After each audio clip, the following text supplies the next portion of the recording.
తెలియక చాలా మంది క్షేత్రాలకు ఎడతారు. పరమశివుడు అందమైనటువంటి చిత్రం ఒకటి కొంటారు. మూడో నాడు ఎవరో చెప్తారు తెలిసి తెలియని వాళ్ళు, ఏమండి ఇంట్లో శివుడి ఫోటో ఉండకూడదు, తీసుకెళ్లి పెట్టేయండి.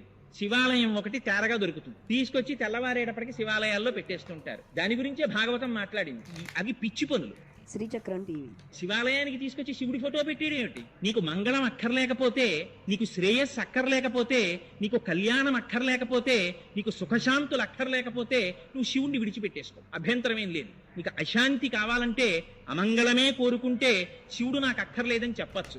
శివుడు అంటేనే మంగళం. అందుకని పోతన గారు, వ్యాసుల వారు నిర్ద్వందంగా చెప్పారు, నువ్వు శివుడు అక్కర్లేదని నిరీశ్వర యాగం చేశావు, అమంగళం జరుగుతుందని చెప్పి అమ్మవారు దేహత్యాగం చేసింది. ఏమైంది? మొదలెట్టిన యాగం తుదకి చేసినటువంటి దక్ష ప్రజాపతి యొక్క శిరస్సు తెగి కింద పడిపోయి. మనకి నేర్పింది భాగవతం. శివకేశవుల మధ్య భేదాన్ని చూడకు, శివుడు వద్దని